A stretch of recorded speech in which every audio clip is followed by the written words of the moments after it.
Assalamu alaikum, my dear students. This is class 11th and we are dealing the chapter oscillations and waves.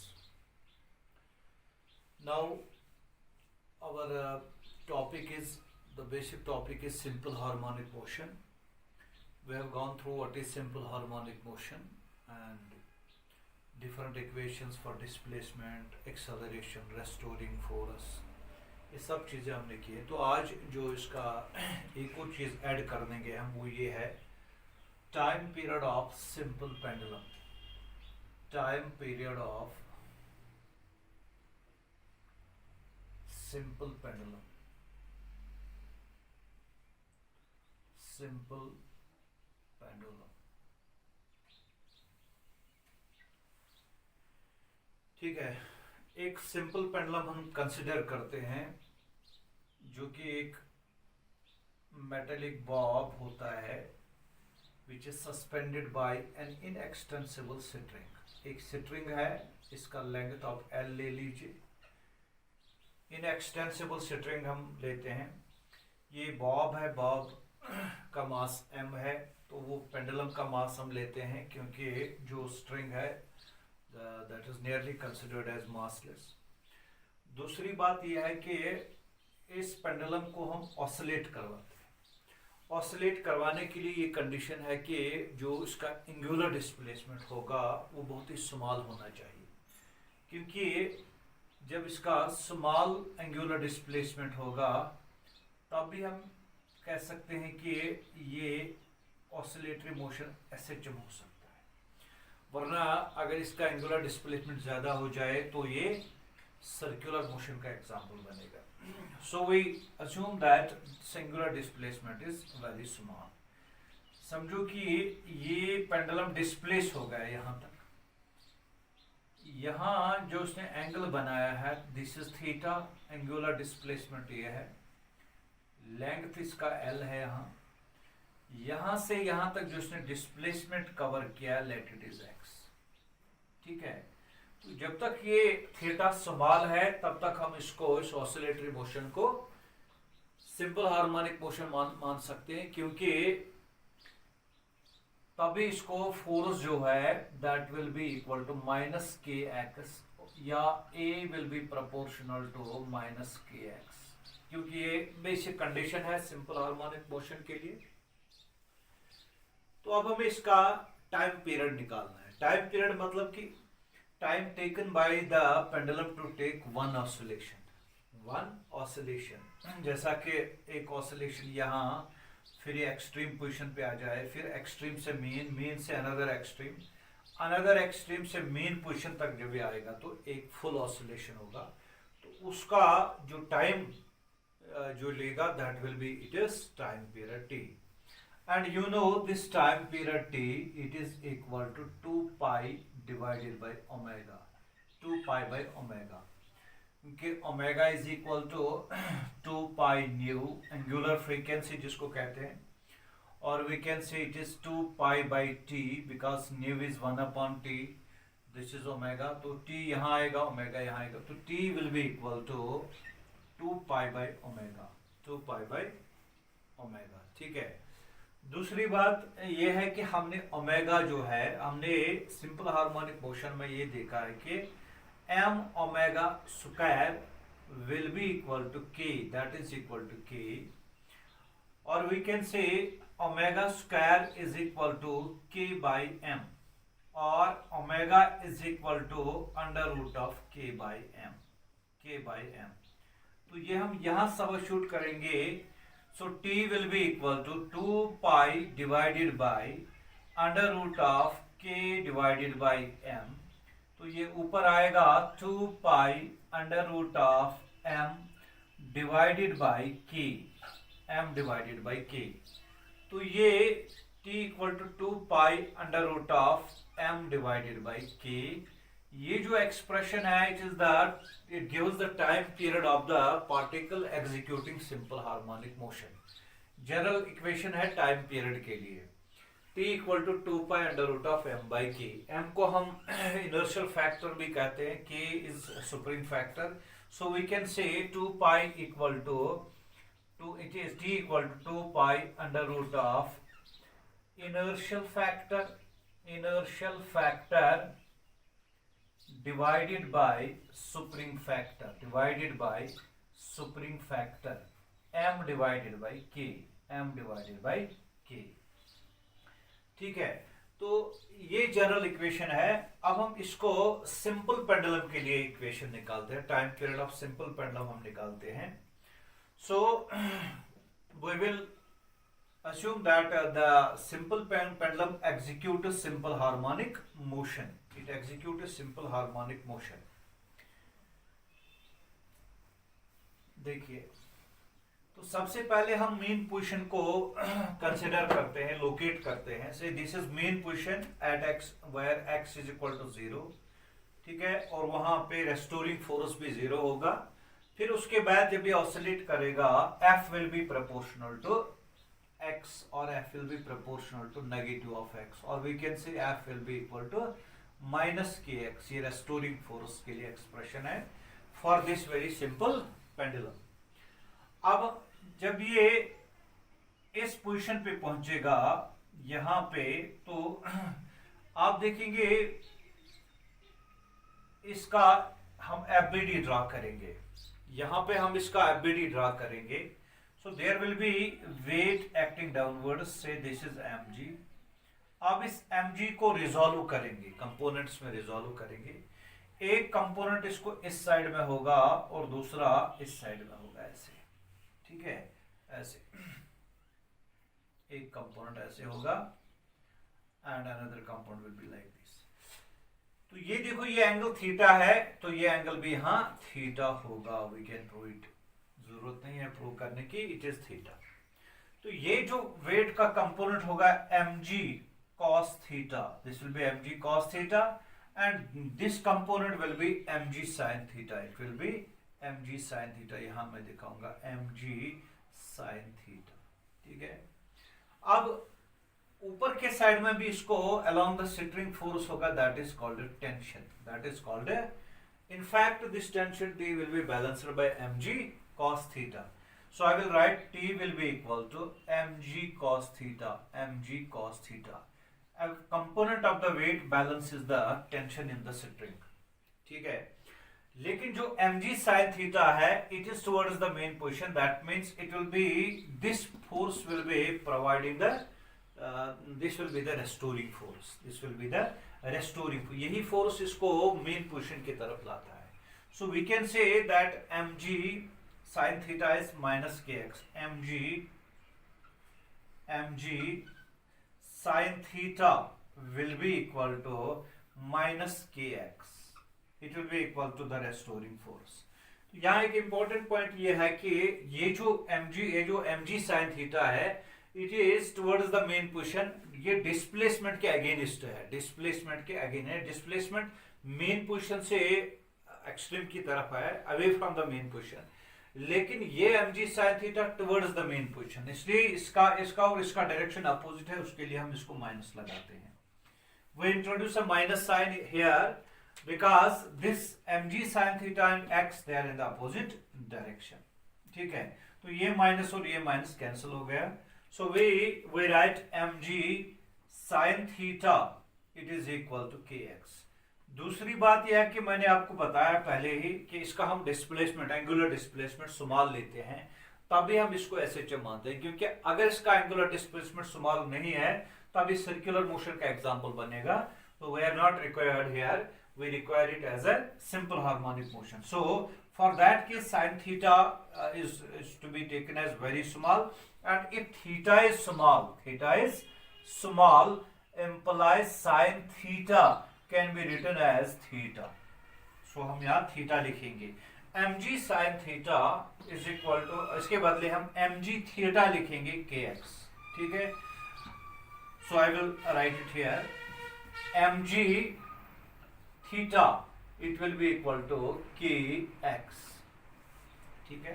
दूसरी बात यह है कि जब थीटा स्मॉल है, जो ये डिस्प्लेसमेंट यहाँ है इसको हम आर्क मानेंगे, और क्योंकि स्मॉल डिस्प्लेसमेंट यहाँ होगा, it will be small because theta is small. So we will use another expression, that is theta angle is equal to arc divided by radius, arc तो ये x है और radius इसका ये है जिसका length l है, so it is x divided by l. So we use it here, mg x divided by l, it will be equal to kx, x और x कैंसिल हो गया, mg divided by l will be equal to k. अब वो expression जो general expression अभी मैंने लिखा time period के लिए, उसको हम यहाँ यूज करते हैं. We know that time period t is equal to 2 pi under root of m divided by k. तो k के लिए एक्सप्रेशन लिखेंगे mg by l. So we use it here, equation that is t equal to 2 pi under root of m divided by k, m divided by k के बदले mg by l. m और m cancel हो गया, l ऊपर आएगा, it will be 2 pi under root of l divided by g. ये equation आपने पिछले क्लास में देखी होगी, ये हमने डिराइव किया है. Time period of simple pendulum हमने निकाला 2 pi under root of l by g. So the expression is t equal to 2 pi under root of l by g. So this was the derivation of time period of the simple pendulum. ठीक है. तो अब इसमें factors देखिए, time period किस किस चीज पे डिपेंड करता है. Obviously it depends upon the length of the pendulum, जो उसका वायर होता है, जो उसका स्ट्रिंग होता है. सो इसमें इंपॉर्टेंट पॉइंट है, t is proportional to under root of l, square root of length. Length जितना बढ़ेगा उसका टाइम पीरियड बढ़ेगा. टाइम पीरियड बढ़ने का मतलब है ऑसिलेशन स्लो हो जाएगा, क्योंकि t equal to 2 pi by omega. जब ये बढ़ेगा तो ओमेगा कम होगा. ठीक है. दूसरी बात यह है कि this is first factor, it depends upon length. इसको हम लॉ ऑफ लेंथ भी बोलेंगे. Time period of the simple pendulum is directly proportional to the square root of the length of the pendulum wire. ठीक है. तो उस time हम g को कांस्टेंट मानते हैं, क्योंकि g भी चेंज होता है, g varies, it is only constant on the surface of earth. दूसरी बात यह है, नंबर सेकंड जो इसका है, लॉ ऑफ मास, इसको लॉ ऑफ लेंथ भी बोल सकते हैं. It is proportional to the square root of length. Law of mass, that means it does not depend upon the mass of the pendulum, it is independent of the mass of the pendulum. ठीक है. Law of मास को बोलते हैं. तीसरी बात, इसको law of मास बोलते हैं. That means time period is independent of, because we do not have any factor which represents mass here. T is independent of mass of the pendulum. तीसरी बात यह है कि ये ग्रेविटी पे डिपेंड करता है, एक्सेलरेशन ड्यू टू ग्रेविटी. इसको लॉ ऑफ ग्रेविटी बोलते हैं. तो सिंपल इक्वेशन में देखा जाए, it is t is inversely proportional to the square root of the acceleration due to gravity. Third point is law of gravity, यानी किस factor पे डिपेंड करता है. t is inversely proportional to the acceleration due to gravity, provided we take g constant. हम g constant को लेते हैं. इसका ये मतलब है कि ये जो g है ये कांस्टेंट नहीं है. जैसा कि आप एलिवेटर में जाते हैं, जब एलिवेटर अपवर्ड हो जाता है, आपने लॉज ऑफ मोशन में पढ़ा होगा, उसमें g इफेक्टिव निकालना पड़ता है. g effective, that is g plus a, where is the acceleration of the elevator. Lift में, एलिवेटर की बात यहाँ आ गई, एलिवेटर या लिफ्ट में, तो वहां हम शेडो फोर्स का कॉन्सेप्ट लगाते हैं. तो वहां एक्सेलरेशन a अपवर्ड्स, अब मैं यहाँ आपको समझाऊंगा. अगर ये लिफ्ट है तो यहाँ एक बॉडी है, से इसका मास m है, तो ये ऊपर की तरफ एक्सेलरेशन a से जाता है. अगर इसे एबीडी ड्रा करेंगे, that will be mg will be weight, and जो इसका ऊपर होगा नॉर्मल फोर्स. ठीक है. तो ये जो ओवरऑल इफेक्टिव जी इफेक्टिव जो होगा, जिसको हम ये क्या कहेंगे नॉर्मल फोर्स, ऐसे n will be equal to mg, n will be equal to mg। जैसा कि यहां बोलते हैं कि अगर हम यहां से देखेंगे इसको, लेकिन जब हम इसको एक्सेलरेटेड फ्रेम ऑफ रेफरेंस में देते हैं तो उस टाइम उसको एक शेडो फोर्स अप्लाई करना पड़ता है, और वो शेडो फोर्स जो है that will be opposite to the, जो उसकी डायरेक्शन होगी अपोजिट टू दिस ए, यानी इसका ये मतलब है एक फोर्स होगा m a, so n will be equal to m a plus m g. ये जो एम ए है ये शेडो फोर्स लग गया, यानी वो एक्सेलरेटेड फ्रेम में शेडो फोर्स लगता है, हो सकता मैं एक्सपेक्ट करूंगा कि आपके पास शेडो फोर्स का कॉन्सेप्ट है, लॉज ऑफ मोशन में मैंने पढ़ा है वो। सो n will be equal to ma plus mg, या I can say it will be m into g plus a. What is the g plus a? It is m into g effective. तो यही g effective यहां होगा elevator में, तो उस time t depends upon, so we can write t is proportional to 1 by g effective, or we can say t will be equal to 2 pi under root of L by g effective. G effective है, g effective is g plus a. t is equal to 2 pi under root of L by g plus a. ठीक है, तो इसमें जो gravity बढ़ जाती है तो टाइम पीरियड कम हो जाता है, टाइम पीरियड डिक्रीज हो जाता है, इम्प्लाइज t डिक्रीजेस। एलिवेटर में, लिफ्ट में टाइम पीरियड कम हो रहा है, यानी ऑसिलेशन फास्ट हो रहे हैं, ओमेगा ज्यादा हो रहा है।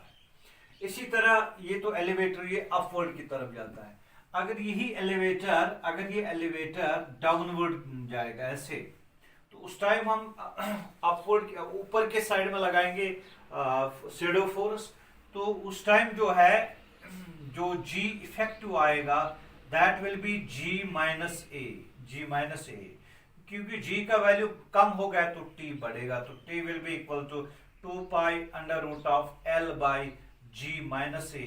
ये कम हो गया तो ये बढ़ेगा, time period increases, t increases when we are having the simple pendulum, oscillations of the simple pendulum in the elevator which is accelerating downwards. अगर तीसरी बात, अगर यही एलिवेटर अब फ्री फॉल दिखा रहा है, एक्सेलरेशन ड्यू टू ग्रेविटी जो है, ये जो मोशन है इसका अगर वो under the action of gravity alone हो जाए, फ्री फॉल जिसको कहते हैं, यानी जी और ए बराबर हो जाए, ठीक है, तो उस टाइम क्या है, जी इफेक्टिव कितना आएगा, जी इफेक्टिव तो 0 आएगा, फ्री फॉल मोशन में elevator is falling freely, so G will be equal to A, so what will be G effective, it will be G effective will be g minus G, क्योंकि downward होता है g minus ए होना चाहिए, तो g minus g that is 0, तो time period जो है it will be 2 pi under root of l by 0, that is l by 0 is infinity, time period infinity है। इसका मतलब है इन्फिनिटी टाइम पीरियड है, यानी ऑसिलेशन नहीं हो रही है, क्योंकि इनफाइनाइट टाइम के बाद ये दूसरी ऑसिलेशन स्टार्ट करेगा, एक ऑसिलेशन इनफाइनाइट टाइम में कवर करेगा, that means it does not oscillate at all. तो ये मैं दिखा रहा हूं कि किन किन चीजों पे टाइम पीरियड जो है ये किन चीजों पे डिपेंड करता है, ठीक है, टाइम पीरियड किन चीजों पे डिपेंड करता है। तो लास्ट में ये बताऊंगा सेकंड्स पेंडुलम, आपने सुना होगा, जिसका टाइम पीरियड 2 सेकंड है, t is equal to 2 seconds, तो उस टाइम हम लेंथ उसका निकालेंगे, that will be t will be equal to 2 pi under root of l by G, तो ये 2 सेकंड है, it will be 2 pi under root of l by G, तो 2 और 2 कैंसिल हो गया, तो यहाँ 1 रहा, it will be equal to pi under root of l by G, squaring करके again 1 will be equal to pi square into l by G, इसका मतलब है l will be equal to g divided by pi square, that is say g is 10 divided by pi square is 3.14 into 3.14, that is 99 centimetre overall, ठीक है, या 1 metre के करीब, ठीक है। तो ये टाइम पीरियड, अब ये सेकंड्स पेंडुलम की बात आती है, जिसका टाइम पीरियड 2 सेकंड है और जिसका लेंथ तकरीबन 99 सेंटीमीटर या 1 100 सेंटीमीटर या 1 मीटर के बराबर हम लेंगे। तो this was about the time period of the simple pendulum. Thank you very much.